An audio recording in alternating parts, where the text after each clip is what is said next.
No. Yo.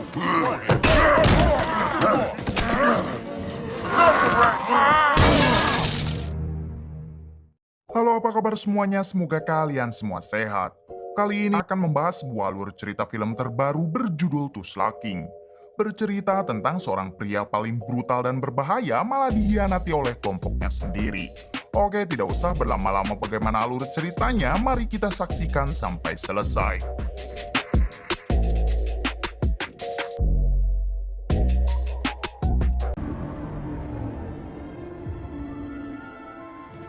Di awal film, kita akan dibawa ke salah satu penjara yang ada di Amerika. Di sini kita diperkenalkan dengan seorang tahanan senior bernama Dwight yang saat itu bersiap karena hari ini adalah hari kebebasannya. Sudah 25 tahun Dwight mendekam di penjara atas kasus pembantaian kelompok gangster yang dulu pernah Dwight lakukan. Diberitahu juga kalau Dwight ini merupakan tangan kanan dari bos mafia terbesar di Amerika.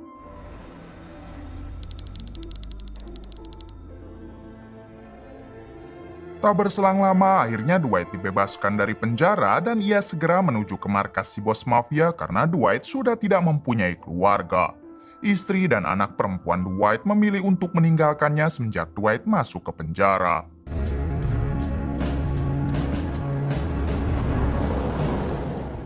Di tengah perjalanan terlihat Dwight yang hanya bisa melongo saat melihat kotanya yang sudah berubah menjadi sangat modern. Bahkan Dwight sangat merasa aneh ketika melihat sepeda listrik karena sebelum dirinya masuk ke penjara itu semua belum ada.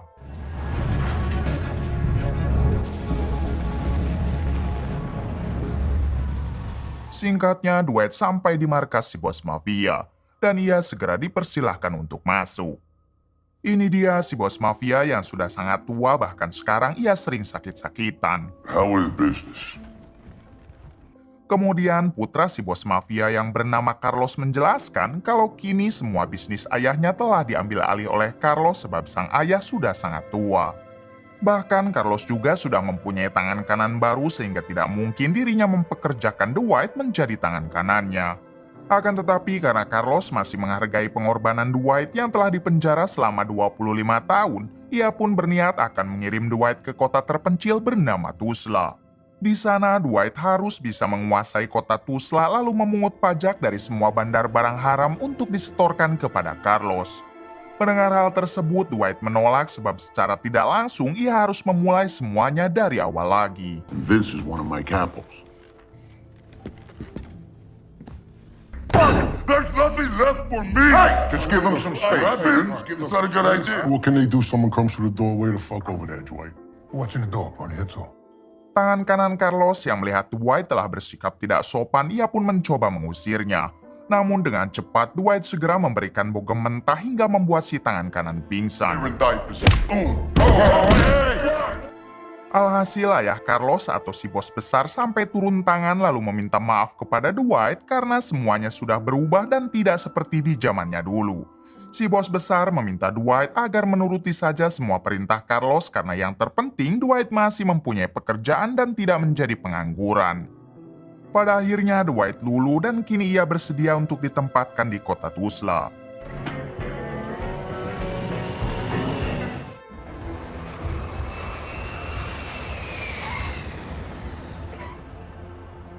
Beberapa jam kemudian, Dwight sampai di kota Tulsa dan ia segera memesan taksi untuk menuju ke apartemen yang akan menjadi tempat tinggalnya. Di tengah perjalanan, Dwight sempat berkenalan dengan seorang supir taksi yang diketahui bernama Tyson. Mereka pun lanjut mengobrol karena Tyson adalah orang yang sangat asik. Why do they call this place a shooter state? Gangster gotta be a gangster, huh? Di sini tak sengaja Dwight melihat salah satu kedai kopi yang pintunya berlogokan daun haram. Dwight segera bertanya kepada Tyson tentang kedai apakah itu.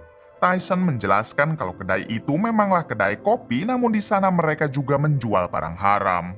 Mendengar hal tersebut, Dwight meminta Tyson agar menunggunya di parkiran sementara dirinya akan masuk dulu untuk bertemu dengan si pemilik kedai.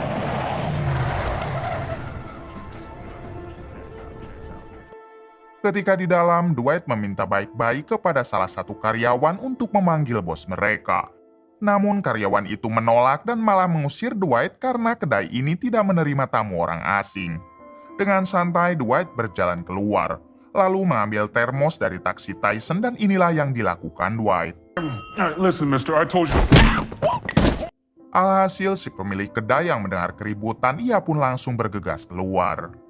Diberitahu kalau si pemilik kedai ini bernama Buddy dan Dwight langsung mengajaknya untuk mengobrol empat mata. Let's take a walk. Di sini Dwight menjelaskan jika dirinya adalah tangan kanan dari kelompok mafia terbesar di Amerika yang sekarang dipimpin oleh Carlos. Tugasnya datang ke kota Tuzla yaitu untuk memunguti pajak dari semua pengedar atau bandar barang haram yang ada di sini termasuk Buddy. Mereka semua harus membayar 20% dari pendapatan setiap minggunya.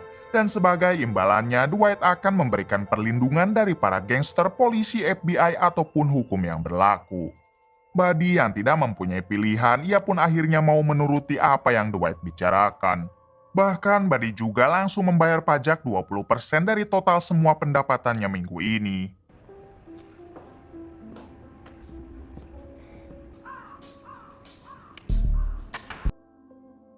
Setelah itu, Dwight kembali ke mobil dan ia menawari Tyson untuk menjadi supir pribadinya dengan bayaran yang cukup tinggi. Tanpa pikir panjang, Tyson langsung menerima tawaran itu hingga mulai sekarang Tyson telah resmi menjadi supir pribadi Dwight. Kemudian Tyson mengantarkan Dwight ke apartemennya. Straight up. Cash in, cash out, cash in, cash out.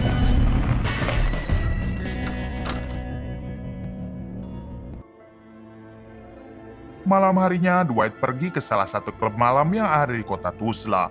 Di sini, Dwight mulai melakukan pendekatan dengan beberapa pengunjung dan juga pemilik klub di sana. Semua ini Dwight lakukan tentu agar bisa berkenalan dengan orang pribumi yang nantinya akan direkrut menjadi anak buah Dwight.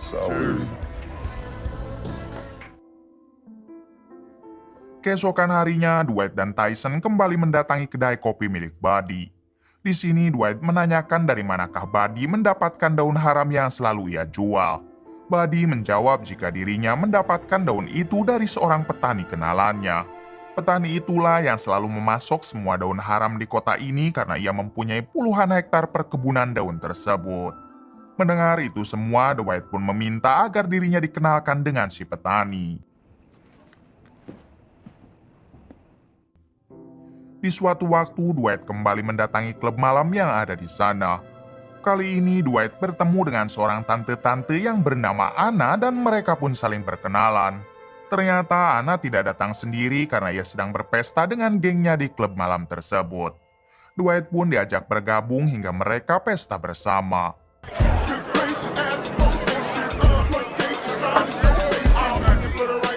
Selesai berpesta, rupanya Dwight tertarik kepada Anna hingga ia pun mengajak Anna agar bermalam di apartemennya. Anna yang juga tertarik kepada Dwight, ia pun menerima ajakan tersebut. Di pagi harinya terlihat Anna dan Dwight yang baru bangun dari tidurnya. Kemudian Anna segera pamit pulang karena dirinya harus bekerja. Sebelum berpisah, Dwight mengatakan semoga mereka bisa bertemu kembali.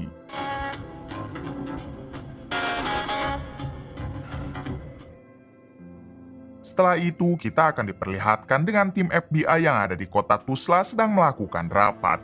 Di sini mereka semua sedang membahas Dwight yang pernah menjadi narapidana selama 25 tahun.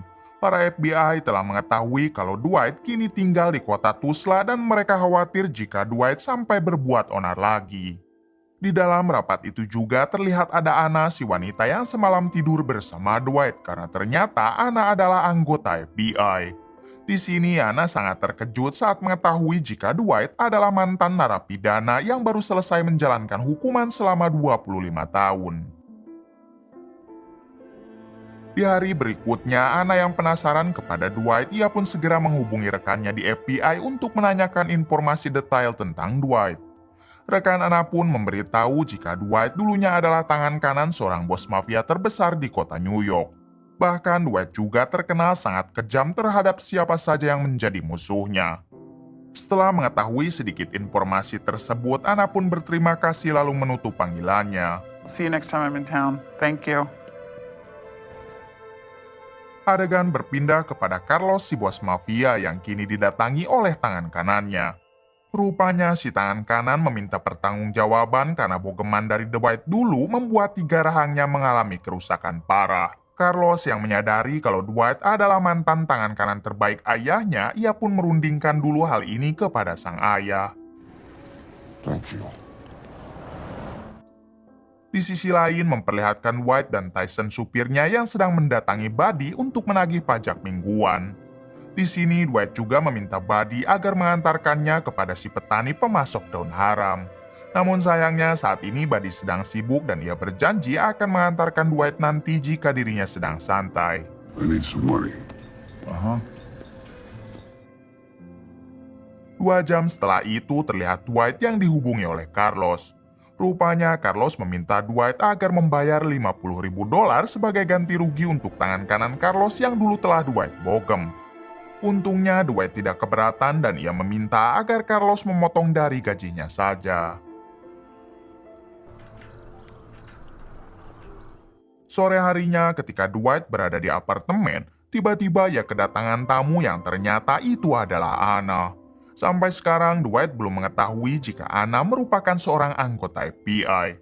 Sementara maksud kedatangan Anna ke sini yaitu untuk menanyakan tentang kenapa Dwight menetap di kota Tulsa. Dwight beralasan jika dirinya hanya sedang berlibur sambil menikmati masa tuanya. Anna yang tidak ingin membuat Dwight curiga, ia pun hanya berpesan jika sebaiknya Dwight berhati-hati karena di kota ini banyak sekali orang jahat. Basically, there's nothing left for me in New York. Your real family. Your daughter. Said, don't come back no more. Kemudian memperlihatkan Dwight yang sedang diantar oleh Buddy untuk menemui si petani pemilik perkebunan daun haram.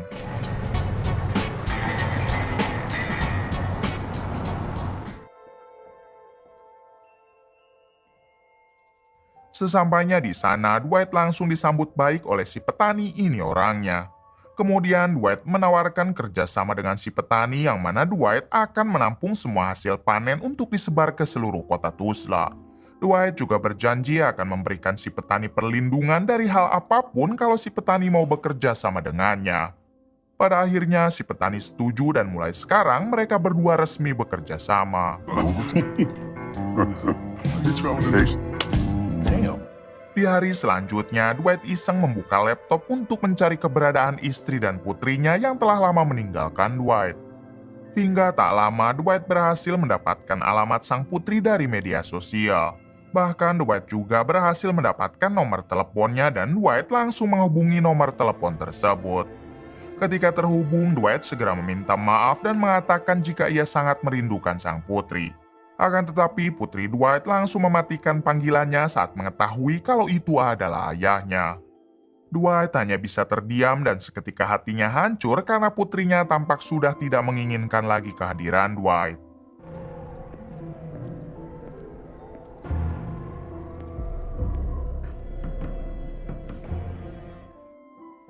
Adegan berpindah kepada Anna dan tim FBI lainnya yang saat ini sedang mengepung rumah seorang teroris. Tim FBI meminta kepada si teroris agar menyerah saja dan mereka berjanji akan meringankan hukumannya. Akan tetapi si teroris tetap tidak mau keluar rumah dan malah melakukan hal ini. Alhasil si teroris pun harus koit bersama ledakan tersebut. Di sisi lain terlihat Dwight dan Tyson supirnya yang seperti biasa sedang memungut pajak di kedai kopi milik Buddy. Namun Dwight menjadi penasaran karena hari ini kedai tersebut begitu ramai pengunjung. Dwight pun pergi ke belakang untuk bertemu dengan Buddy dan menanyakan kenapa kedai kopinya begitu ramai. Buddy menjelaskan kalau sekarang ia sedang mengadakan pesta barang haram varian baru yang terbuat dari gas nitrooksida. Barang itu sangatlah aman karena dihirup menggunakan balon sehingga polisi tidak akan mencurigainya. Di sini Dwight mempunyai ide untuk menjual barang tersebut di sebuah konser musik agar mereka mendapatkan cuan lebih banyak. Dwight juga berjanji akan menambah modal untuk membeli barang itu asalkan hasilnya dibagi dua. Pada akhirnya Buddy menerima ajakan Dwight, namun mereka harus mengatur dulu strategi sebelum melakukannya. Malam harinya, Dwight pergi ke sebuah klub malam yang biasa ia datangi. Di sini ia mengajak si pemilik klub malam agar mau bergabung dengan Dwight yang akan menjual barang varian baru di konser musik nanti. Dwight juga akan membayar si pemilik klub 2 kali lipat jika ia mau bergabung dengannya. Alhasil si pemilik klub malam langsung menerima ajakan Dwight. That's mine. Di hari berikutnya, Dwight pergi untuk membuat SIM karena SIM yang dulunya sudah kadaluarsa. Akan tetapi saat Dwight menjalankan ujian SIM di jalan raya, tiba-tiba ia diserang oleh satu mobil tak dikenal. Dengan cepat, Dwight langsung mengejar meskipun si pelatih harus tertembak. Tapi sialnya si penembak itu berhasil lolos dari kejaran Dwight.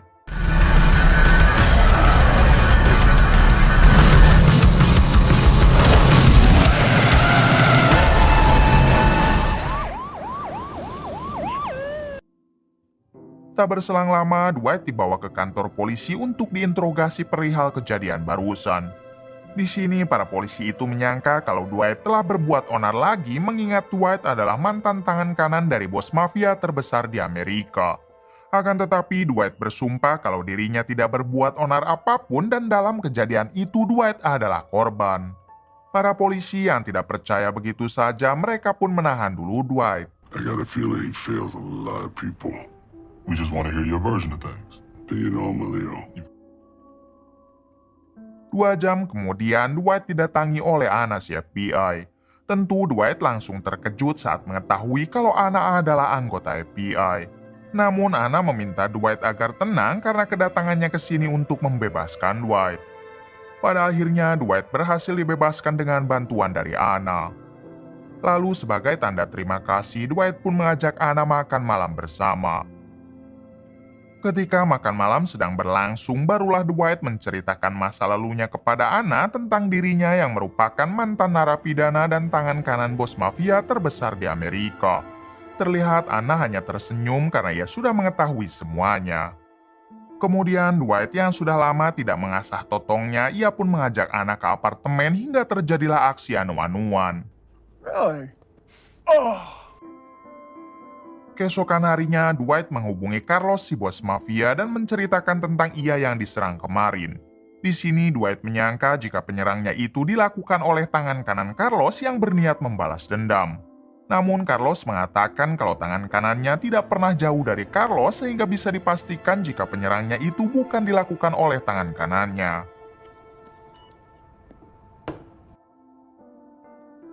Setelah itu, Dwight pergi ke rumah sakit untuk mendatangi si pelatih penguji SIM yang kemarin sempat tertembak. Dwight langsung memberikan amplop kepada si pelatih dan memintanya agar segera melacak plat mobil yang kemarin menyerang mereka. Meskipun lukanya belum sembuh total, namun karena sudah diberi amplop, si pelatih pun mau melacak plat mobil itu dan ia akan menghubungi Dwight jika hasilnya sudah ada. Singkatnya, si pelatih sudah memberikan alamat mobil pelaku penembakan kemarin kepada Dwight hingga Dwight dan Tyson langsung mendatangi alamat tersebut. Akan tetapi, sesampainya di sana, Dwight hanya menemukan mobil kemarin yang sudah dalam keadaan terbakar. Dwight pun mencoba mencari sesuatu di dalam mobil itu sampai tak sengaja ia menemukan sesobek kain berlogo peternakan yang ada di kota Tuzla. Dengan cepat, Dwight segera mendatangi lokasi peternakan tersebut karena ia yakin kalau orang yang menyerangnya kemarin adalah pemilik dari peternakan itu. Setibanya di sana, Dwight memilih untuk stay di dalam mobil sambil menunggu si pemilik peternakan pulang.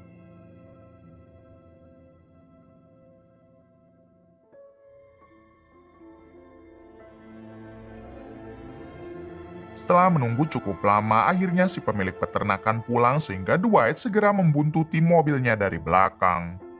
Ketika si pemilik peternakan sudah tiba di rumahnya, Dwight langsung bersiap untuk turun. Namun seketika Dwight mengurungkan niatnya saat melihat anak si pemilik peternakan yang menyambut ayahnya itu dengan pelukan hangat. Alhasil Dwight memilih untuk datang lagi besok pagi menunggu situasi lebih kondusif. Keesokan harinya, kita baru diberitahu kalau si pemilik peternakan ini bernama Michael. 10 more minutes, then cool her down. Hingga ketika Michael sedang sendirian, tiba-tiba Dwight datang dari belakang dan langsung menodongnya. Di sini Dwight menanyakan kenapa Michael kemarin menyerangnya dan atas perintah siapa. Michael pun meminta maaf sambil berkata bukankah kedatangan Dwight ke kota Tuzla untuk memburu dirinya atas perintah Carlos. Dwight yang tidak merasa lantas ia pun bertanya memang ada masalah apakah Michael dengan Carlos. Pada akhirnya Michael menjelaskan selama Dwight di penjara, Michael pernah bekerja untuk Carlos. Bahkan Michael juga mengetahui rahasia penting yang mana penyebab Dwight di penjara selama 25 tahun itu adalah jebakan dari Carlos. Oleh sebab itulah Michael menyangka Dwight dikirim ke kota ini untuk menghabisi dirinya sebelum Michael mengatakan ini semua kepada Dwight. Mendengar hal tersebut tentu Dwight sangat tidak menyangka kalau Carlos lah dalang dibalik dirinya masuk penjara. Namun Dwight memilih untuk diam dulu karena Dwight masih menghargai ayah Carlos. Setelah itu, Dwight berjanji tidak akan mengapa-apakan Michael asalkan Michael mau bergabung menjadi anak buahnya. Tak ada pilihan lain, akhirnya Michael pun menyetujui permintaan dari Dwight. I mean, I'll understand like you always have.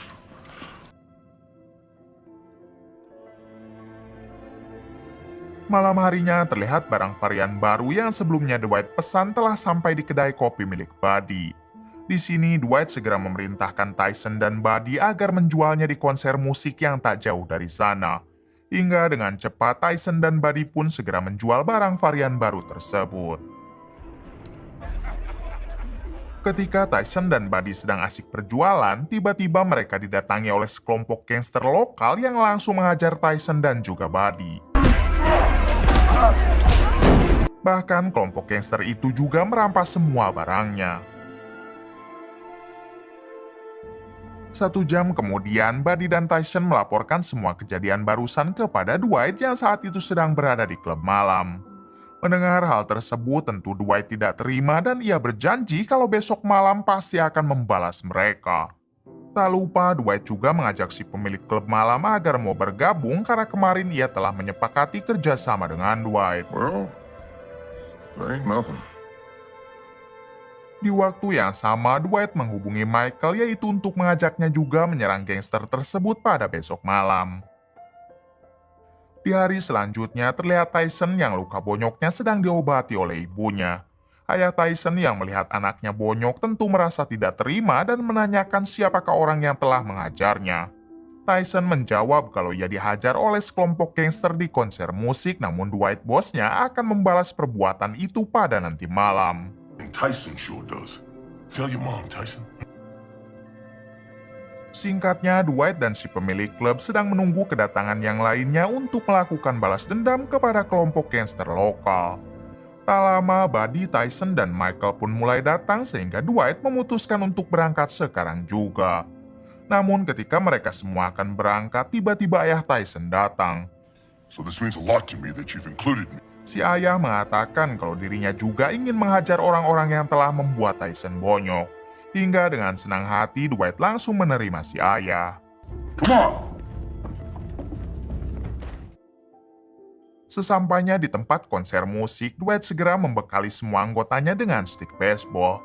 Kemudian Dwight CS langsung mendatangi markas gangster itu dan inilah aksi mereka.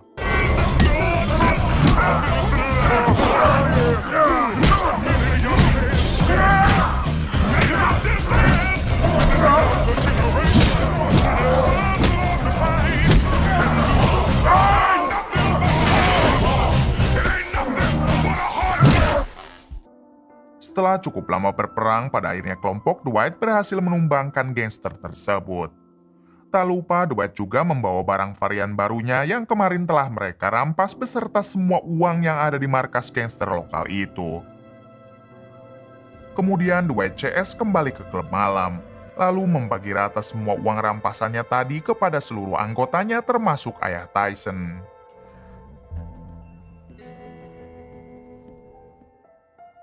Dua hari setelah itu, salah satu anggota gangster yang kemarin diserang oleh Dwight sekarang melaporkan aksi penyerangan tersebut kepada polisi.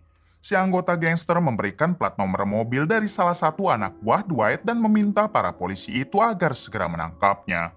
Diberitahu jika sebagian besar polisi di kota Tuzla telah tunduk kepada gangster ini sehingga mereka akan menuruti semua apa yang gangster itu perintah. Di sisi lain memperlihatkan Tyson yang sedang menyetir sendiri sambil berteleponan dengan gebetannya. Namun tiba-tiba ia diberhentikan oleh para polisi tadi karena plat nomor yang anggota gangster berikan sebelumnya ternyata plat nomor mobil milik Tyson. Dengan cepat, para polisi itu langsung meringkus Tyson lalu membawanya ke kantor. No, you're not under arrest. Sesampainya di sana, Tyson mencoba menghubungi Dwight untuk meminta bantuan. Akan tetapi nomor Dwight sayangnya sedang tidak aktif. Alhasil Tyson pun harus ditahan sementara di kantor polisi tersebut. Malam harinya, salah satu polisi merampas ponsel Tyson lalu membukanya. Dari ponsel tersebut, si polisi berhasil melacak keberadaan Buddy. Di hari selanjutnya, Tyson pun dibebaskan namun polisi tetap akan menyita ponsel Tyson. Sementara itu, Buddy juga rupanya telah berhasil diringkus oleh para polisi yang lain. Adegan berpindah kepada Carlos, si bos mafia yang saat ini sedang berada di rumah sakit karena ayah Carlos sempat mengalami koma. Lalu Carlos menghubungi Dwight dan memintanya agar datang ke rumah sakit yang ada di New York. Meskipun Dwight sedang marah karena dulu pernah dijebak oleh Carlos, namun Dwight tetap akan datang ke sana demi menghargai ayah Carlos. Di balik itu memperlihatkan Michael yang sedang berada di peternakannya. Di sini salah satu karyawan Michael sudah mendengar jika Michael dan Dwight telah menyerang markas gangster yang ada di konser musik. Diketahui gangster itu dikenal dengan sebutan Black Macadam dan si karyawan mengingatkan Michael agar tidak berurusan lagi dengan kelompok gangster tersebut. Sebab kelompok Black Macadam mempunyai ketua yang sangat kejam dan ia juga telah lama menguasai kota Tulsa. Selama ini tidak ada satupun yang berani mengusik mereka kecuali Dwight dan Michael kemarin. Merasa penasaran dengan perkataan karyawannya, Michael segera pulang ke rumah untuk mencari tahu tentang ketua gangster Black Macadam melalui internet. Ternyata benar apa yang dikatakan karyawan Michael karena informasi dari internet juga menerangkan jika ketua gangster Black Macadam begitu sangat kejam, kebal hukum dan mempunyai banyak sekali pasukan. Mengetahui hal itu, Michael menjadi sedikit takut jika istri dan anaknya akan menjadi sasaran para gangster tersebut. Di waktu yang sama memperlihatkan Dwight yang baru saja sampai di rumah sakit New York untuk menjenguk ayah Carlos atau si bos besar mereka. Namun di sini Dwight mendapat sambutan kurang baik dari tangan kanan Carlos hingga mereka hampir saja baku hantam. Untungnya Carlos dapat melerai mereka berdua dan langsung membawa Dwight ke ruangan sang ayah. Akan tetapi ayah Carlos sedang tertidur lelap hingga Dwight memutuskan untuk pergi dan akan kembali lagi nanti. Adegan berpindah kepada Buddy yang sebelumnya ditangkap para polisi. Namun sekarang ia diserahkan kepada si ketua gangster Black Macadam, ini orangnya. Buddy lalu diancam akan dihabisi jika ia tidak memberitahu detail tentang siapa Dwight dan kenapa ia menetap di kota Tulsa. Karena ketakutan, Buddy akhirnya menjelaskan kalau Dwight adalah kiriman dari bos mafia penguasa New York bernama Carlos. Tujuannya ke sini tak lain untuk menguasai kota Tulsa dan memungut pajak kepada setiap pengedar di kota Tulsa. Mendengar hal tersebut, si ketua gangster berjanji tidak akan pernah membiarkan itu terjadi karena yang boleh berkuasa di kota Tulsa hanyalah dirinya. Tak berselang lama, si ketua gangster memerintahkan 2 orang polisi korup anak buahnya agar mengantarkan Buddy pulang karena sekarang ia sudah tidak membutuhkannya lagi. Kembali ke Dwight yang masih berada di kota New York. Dwight tiba-tiba teringat dengan putrinya yang tinggal di New York sehingga ia menyempatkan untuk mencari alamat putrinya dulu. Tak lama Dwight berhasil sampai ke alamat tersebut dan langsung mendatangi putrinya yang saat itu berjualan bunga. Melihat ayahnya datang, sang putri yang diketahui bernama Tina langsung jutek sambil bertanya ada apa Dwight menghampirinya. Dwight meminta maaf karena akibat ia dipenjara selama 25 tahun, Tina dan ibunya menjadi terlantar. Dwight berjanji tidak akan mengulangi hal tersebut lagi asalkan Tina mau menerima Dwight sebagai ayahnya. Tina akhirnya menjelaskan jika sebenarnya ia tidak membenci Dwight melainkan trauma karena dulu salah satu anak buah Carlos pernah memperkaos Tina. Akibat dari itulah Tina memilih untuk tidak mempunyai lagi urusan dengan para mafia termasuk Dwight ayahnya sendiri. No, just Tell me what? you want to think about it. No, Okay. No. Dwight seketika murka saat mengetahui hal tersebut dan ia langsung menanyakan siapakah orang yang telah melakukan hal itu dan kenapa dulu Tina tidak memberitahunya. Tina menjawab kalau orang itu bernama Nico yang merupakan anak buah Carlos. Tina tidak sempat memberitahu Dwight karena sehari setelah kejadian tiba-tiba Dwight ditangkap lalu dipenjara. Akhirnya Dwight mengerti kenapa dulu Carlos sampai menjebak Dwight ke dalam penjara, yaitu demi menutupi kasus ini. Dwight yang sudah tidak bisa lagi menahan emosinya, ia pun dengan cepat mendatangi markas Carlos untuk mencari Nico. Setibanya di sana, terlihat Nico yang sedang bermain kartu dengan beberapa temannya termasuk Carlos dan tangan kanannya. Namun Dwight sekarang sudah tidak peduli dan dengan brutal ia langsung menghajar Nico sampai membuatnya koit.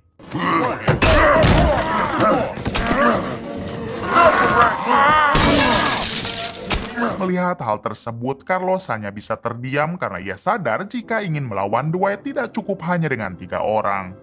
Kemudian dengan santai Dwight pergi tanpa mengucapkan sepatah kata apapun kepada Carlos. Beberapa hari kemudian, Carlos mengadukan Dwight kepada ayahnya perihal Dwight yang telah menghabisi Nico. Namun sang ayah yang mengetahui kalau Nico pernah memperkaos putri Dwight, ia pun menganggap itu semua setimpal sehingga tidak ada yang harus dipermasalahkan. Akan tetapi di sini Carlos tetap kekeh ingin menghabisi Dwight karena dia sudah berani menghabisi anak buah terbaiknya. Mendengar hal tersebut, si bos besar tiba-tiba menampar Carlos. Lalu ia mengatakan jika Dwight adalah tangan kanan terbaiknya sepanjang masa yang telah ia anggap sebagai adiknya sendiri. Jangan pernah Carlos berani bermacam-macam kepada Dwight jika Carlos masih ingin dianggap sebagai anaknya. Carlos pun hanya bisa terdiam sambil menahan amarahnya yang terpendam.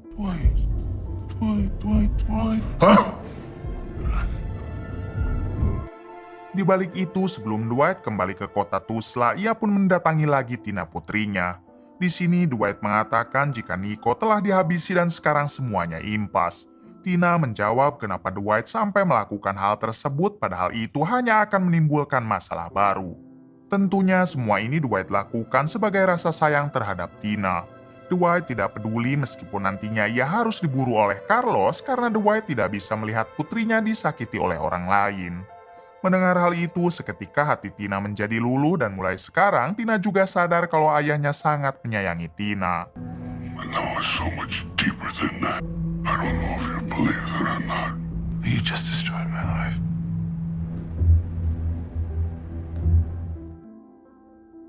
Singkatnya, Dwight sudah sampai di kota Tulsa dan ia pun langsung dijemput oleh Tyson. Di sini Tyson menceritakan jika 2 hari kemarin dirinya dan Buddy sempat ditangkap polisi akibat mereka telah menyerang gangster Black Macadam. Beberapa kali Tyson mencoba menghubungi Dwight namun nomornya malah tidak aktif. Dwight meminta maaf karena ketika ia di New York ia memakai nomor telepon baru. Kemudian Dwight meminta Tyson agar mengantarkannya ke klub malam untuk membicarakan lebih serius perihal masalah ini. Sesampainya di sana, Dwight menanyakan kepada si pemilik klub apakah ia tahu tentang Tyson dan Buddy yang kemarin ditangkap polisi. Si pemilik klub menjawab tahu dan itu semua adalah perintah dari ketua gangster Black Macadam yang diketahui bernama Oscar. Bahkan Buddy sempat diculik lalu diinterogasi oleh Oscar. Mengetahui informasi tersebut, Dwight pun meminta si pemilik klub agar membawanya bertemu dengan Oscar.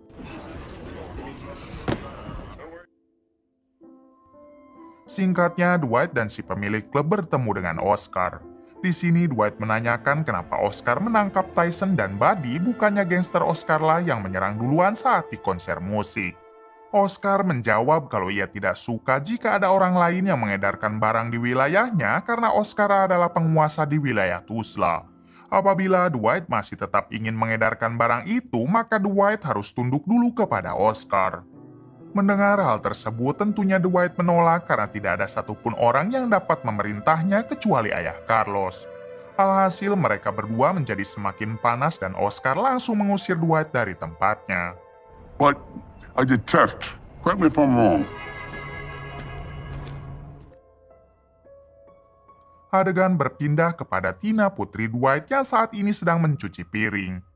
Tak lama ia mendengar suara telepon rumahnya berdering, namun ketika diangkat, si penelepon itu tiba-tiba mengancam keselamatan Tina beserta anak dan suaminya. Seketika Tina menjadi panik dan ia pun langsung menghubungi Dwight lalu menceritakan kejadian barusan. Tina khawatir jika si penelepon misterius itu adalah Carlos yang tidak terima karena Nico anak buahnya telah dihabisi Dwight. Dwight meminta Tina untuk tetap tenang karena sekarang juga ia akan mencari tahu tentang si penelepon misterius tersebut. Checking in. Dengan cepat, Dwight segera menghubungi salah satu anak buah Carlos yang bernama Donnie, lalu menanyakan siapakah orang yang telah mengancam Tina melalui telepon. Donnie mengatakan kalau dirinya tidak tahu, namun Donnie akan mencoba mencari informasi tersebut. Terungkap fakta kalau Donnie ini dulunya adalah sahabat dekat Dwight sebelum Dwight masuk ke penjara. Kemudian Dwight juga meminta Donnie agar datang ke kota Tuzla karena ada suatu hal penting yang harus ia bicarakan. Donnie menjawab jika ia akan meminta izin dulu kepada Carlos atau ayahnya Carlos. Satu jam setelahnya terlihat Donnie yang sedang meminta izin untuk pergi ke kota Tuzla kepada Carlos. Namun Carlos tidak memperbolehkannya sebab ia takut jika Dwight hanya akan menjebak Donnie. Berbeda dengan Carlos, sang ayah yaitu si bos besar malah langsung meminta Donnie agar segera memesan tiket untuk mematuhi semua yang Dwight perintahkan. Si bos besar yakin kalau Dwight tidak akan bermacam-macam jika tidak didahului. Alhasil Donnie pun segera berkemas untuk pergi ke kota Tuzla. I'm all ears. He's gonna kill our consigliere. That's where I landed too. Di sisi lain memperlihatkan Dwight yang sedang ngobrol dengan si pemilik klub. Di sini Dwight menyarankan si pemilik klub agar memperbesar klub malamnya dan Dwight akan ikut berinvestasi di sana. Namun di tengah obrolan tersebut tiba-tiba ada satu orang pria yang menyerang mereka.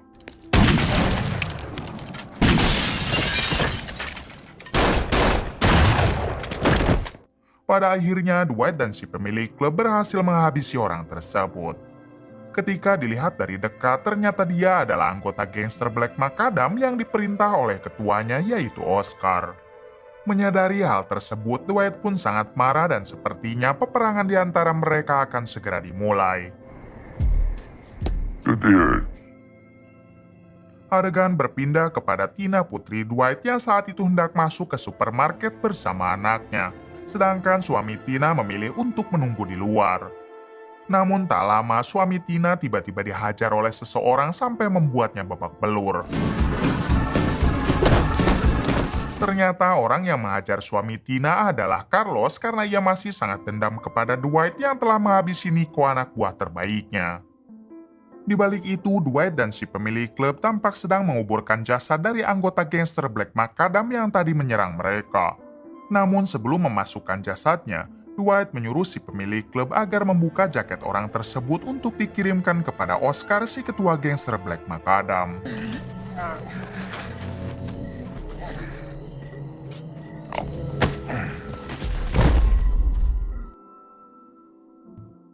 Satu jam setelahnya terlihat Oscar yang sedang berada di markas. Tak berselang lama datanglah satu wanita anak buah Oscar yang membawa sebuah dus. Si wanita mengatakan jika ia menemukan dus tersebut di depan pintu dan ketika dibuka ternyata itu adalah jaket milik anak buahnya. Seketika Oscar menjadi marah dan ia berjanji akan menyerang Dwight dengan pasukan yang lebih banyak.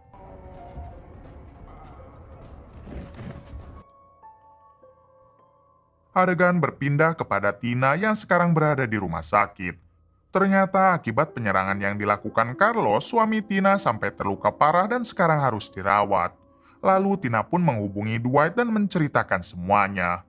Di sini Dwight menyarankan agar Tina sebaiknya pindah saja ke kota Tuzla karena di New York sepertinya sudah tidak aman lagi untuk keluarga Tina. Pada akhirnya Tina bersedia pindah ke kota Tuzla setelah suaminya sudah agak baikan. Di sisi lain, tampak Donnie yang sekarang baru sampai di kota Tuzla sesuai dengan permintaan Dwight.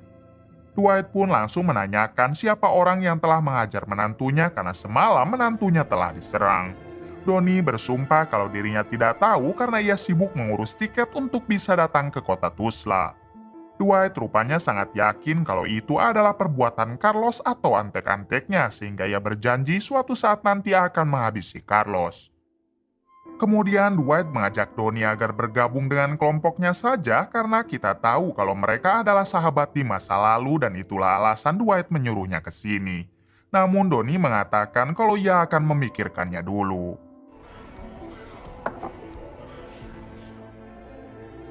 Di suatu malam terlihat Donnie yang sedang menghubungi Carlos.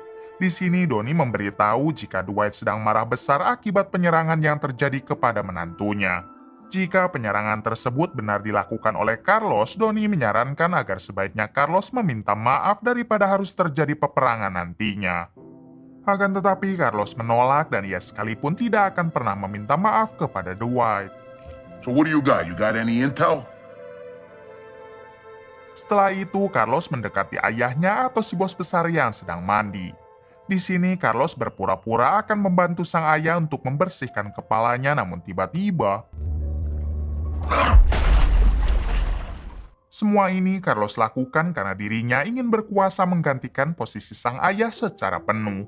Carlos juga sangat benci kepada ayahnya yang selalu membela Dwight. Dengan tewasnya sang ayah, kini Carlos bebas melakukan apapun yang ia inginkan termasuk menghabisi Dwight. Keesokan harinya, banyak sekali orang yang mendatangi rumah Carlos untuk melayat kematian sang ayah. Dan terlihat juga rambut Carlos yang sudah dicukur menjadi botak. Di sini, Carlos mengarang cerita dengan mengatakan kepada semua orang jika ayahnya tewas akibat serangan jantung. Di balik itu, Donnie yang masih berada di kota Tuzla, ia pun segera memberitahu Dwight mengenai bos mereka atau ayah Carlos yang telah meninggal. Mendengar hal tersebut, tentunya Dwight bersedih karena ia sudah menganggap si bos besar seperti kakaknya sendiri. Akan tetapi Dwight meminta maaf sebab ia tidak bisa melayat ke sana karena Dwight masih tidak ingin melihat wajah Carlos. Kemudian Donnie pamit pergi karena ia harus mengikuti upacara pemakaman sang bos besar. 2 hari kemudian terlihat Dwight dan pasukannya yang sedang melatih para anggota baru. Dwight sengaja merekrut lebih banyak orang sebagai antisipasi jika suatu waktu Oscar si ketua gangster atau Carlos si bos mafia New York tiba-tiba menyerangnya. What's up? What's up? What's up? Oh, I suck at this. Setelah itu, Dwight meminta kepada si pemilik klub malam yang diketahui bernama Adam agar mencarikan lebih banyak lagi anggota baru untuk bergabung dengan mereka. Adam menjawab jika ia akan segera mencarikan orang-orang yang Dwight inginkan. Alright, will you put this fucking gun down? Adegan berpindah kepada anak si FBI yang sedang melakukan rapat dengan atasannya. Di sini mereka sedang membahas tentang Oscar si ketua gangster Black Macadam yang selalu kebal terhadap hukum. Bahkan sebagian besar polisi di kota Tuzla juga tunduk kepada Oscar. Oleh karena itulah tim FBI harus cepat bergerak untuk menangkap Oscar. Let's get this head off the streets before more people get killed. Di sisi lain terlihat rumah Carlos yang masih banyak tamu yang berkabung atas kematian ayahnya. Kemudian Carlos mengumpulkan anak buah senior ayahnya termasuk Donnie untuk membicarakan sesuatu. Di sini Carlos mengatakan kalau sekarang ia telah memegang kekuasaan penuh menggantikan ayahnya. Carlos juga mengarang cerita lagi dengan mengatakan jika sang ayah terkena serangan jantung akibat ulah Dwight sehingga mereka semua harus memburu Dwight. Salah satu anak buah senior menjawab kalau Dwight bukanlah orang sembarangan dan kemampuannya tidak bisa diremehkan. Dwight juga sudah dianggap adik oleh ayah Oscar sehingga tidak mungkin mereka memburunya. Mendengar hal tersebut, Carlos pun menjadi murka dan langsung mencekik orang tersebut. Lalu Carlos menegaskan sekali lagi kalau sekarang ia adalah bos besarnya sehingga mereka semua harus menuruti apa yang Carlos perintah. Di sisi lain memperlihatkan Adam si pemilik klub malam yang sedang memperkenalkan 2 anggota barunya kepada Dwight. Adam juga menjelaskan kalau mereka berdua sangat ahli dalam baku hantam dan juga baku tembak karena mereka adalah mantan militer Amerika. Mengetahui hal tersebut tentunya Dwight sangat senang dan ia pun langsung menerima mereka berdua.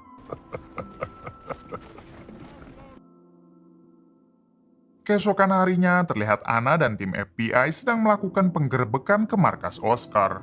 Tapi sayangnya Oscar tidak ada di sana sehingga Anna hanya bisa menangkap beberapa anak buahnya saja. Akan tetapi Anna berhasil mendapatkan laptop Oscar yang di dalamnya ada data-data penting milik Oscar.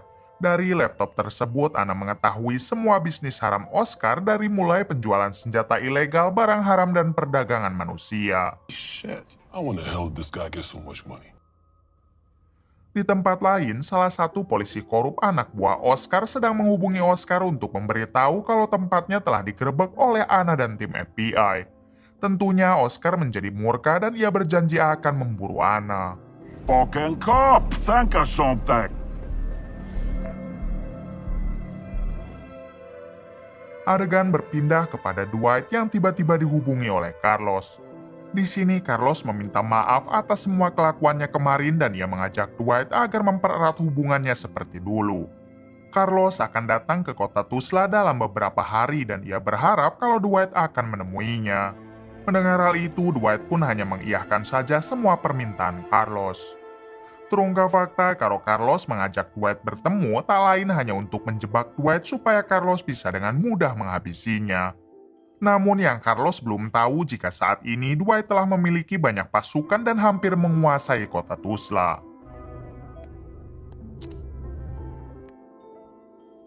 Malam harinya terlihat Dwight yang didatangi oleh Anna. Anna bercerita kalau dirinya dan tim FBI telah menggerebek markas Oscar, namun sayangnya Oscar tidak ada di sana. Belum sempat menceritakan semuanya, tiba-tiba Oscar datang dan langsung menyerang mereka berdua.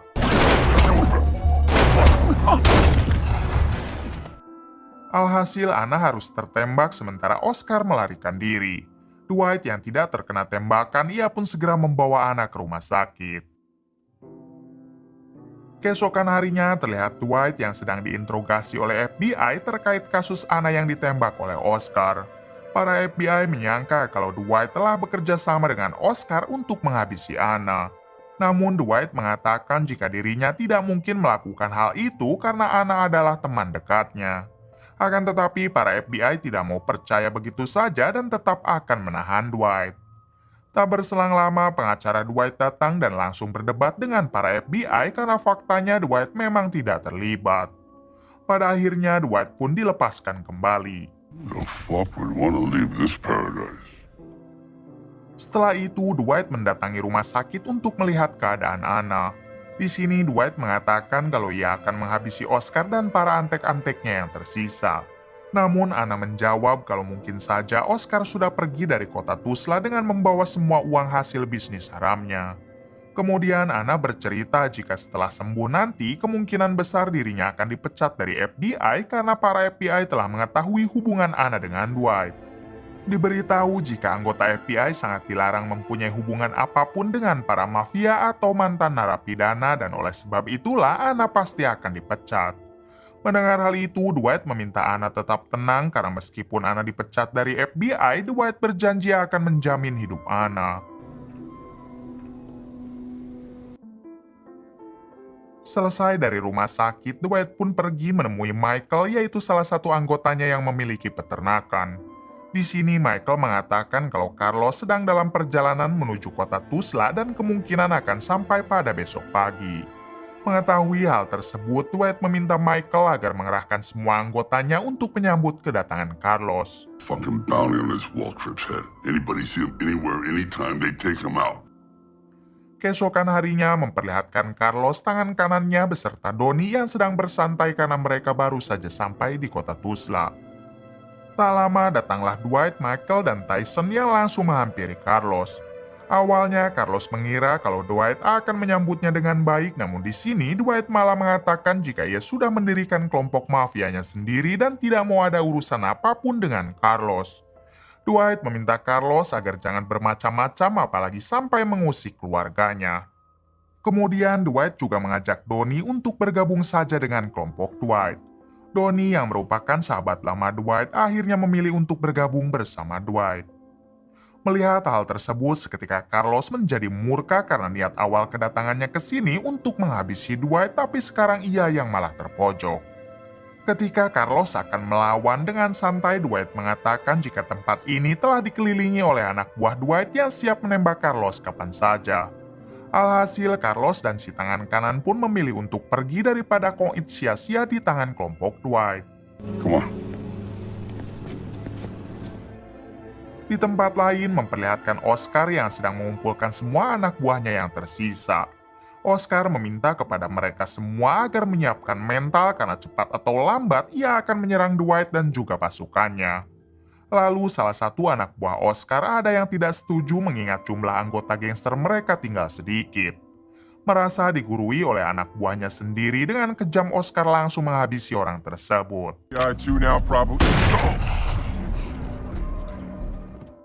Malam harinya terlihat Dwight dan semua anggotanya yang sedang berkumpul di klub malam milik Adam. Tak lupa Dwight juga mengenalkan Donnie sebagai anggota barunya dan Dwight berharap mereka semua bisa selalu kompak dan saling melindungi. Dwight tidak ingin ada satupun dari anggotanya yang berkhianat karena jika sampai itu terjadi maka Dwight akan menghabisi si pengkhianat tersebut.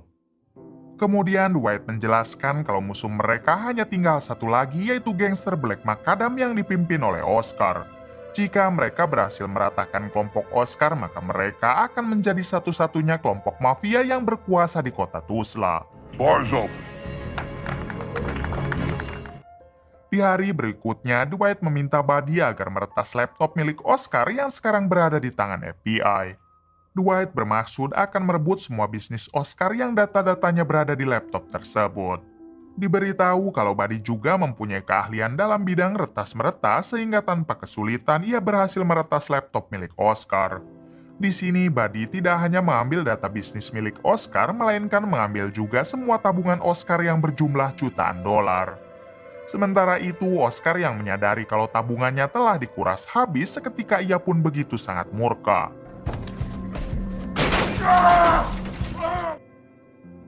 Adegan berpindah kepada Anna yang masih berada di rumah sakit. Anna mendapatkan surat dari Dwight yang meminta Anna agar mengecek saldo rekeningnya. Ketika dibuka, Anna sangat terkejut karena Dwight telah mengirimkan uang 1 juta dolar untuk Anna. Ternyata uang itu merupakan hasil peretasan dari tabungan Oscar yang sengaja Dwight bagikan kepada Anna mengingat Anna akan dipecat dari FBI. Di suatu malam terlihat kelompok Dwight yang sedang berkumpul di klub malam milik Adam. Tak lama ia mendengar suara motor datang yang ternyata itu adalah Oscar dan semua anak buahnya. Dengan sigap, Dwight segera memerintahkan anggotanya agar bersiap hingga terjadilah pertempuran. Go!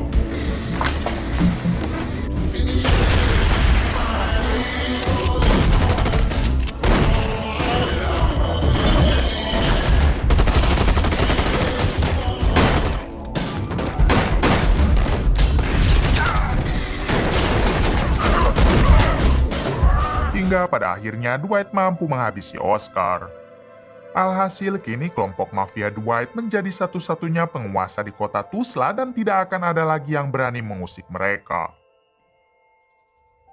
Beberapa hari setelahnya terlihat Dwight yang sedang bermain dengan cucunya di pacuan kuda. Karena ternyata sekarang Tina dan keluarganya telah menetap di kota Tuzla bersama Dwight. Di momen ini juga Tina baru memanggil Dwight dengan sebutan ayah setelah puluhan tahun Dwight tidak pernah mendengar panggilan tersebut. Oh, come on, Dad. There you go. There you go. Nice. Malam harinya, Dwight dan semua anggotanya sedang mengadakan pesta kemenangan di klub malam milik Adam. Pesta ini juga sekalian menjadi pembukaan klub malam Adam yang telah direnovasi oleh Dwight setelah Dwight menyimpan saham di sana. Terlihat Dwight yang sangat bahagia karena sekarang ia telah menjadi satu-satunya penguasa atau raja mafia di kota Tuzla. Tak berselang lama, Dwight mendapat kabar kalau ada satu wanita yang menunggunya di luar. Ketika dicek, ternyata itu adalah Anna, sehingga Dwight langsung mengajak Anna masuk ke dalam. Namun tak berselang lama, tiba-tiba para polisi dan FBI berdatangan dan langsung menangkap Dwight. Ternyata ini semua adalah perbuatan Anna yang tidak mau dipecat dari FBI, sehingga Anna memilih berkhianat dengan melaporkan semua kejahatan Dwight kepada FBI. Tanpa perlawanan, Dwight ditangkap lalu dimasukkan ke dalam mobil. Sebelum pergi, Dwight sempat berkata kepada Anna jika ini semua bukan akhir dari segalanya, tapi baru saja akan dimulai. Kemudian film pun tamat. Bagaimana menurut kalian? lanjutkan. Oke, terima kasih yang sudah menonton sampai akhir. Mohon maaf bila banyak kesalahan.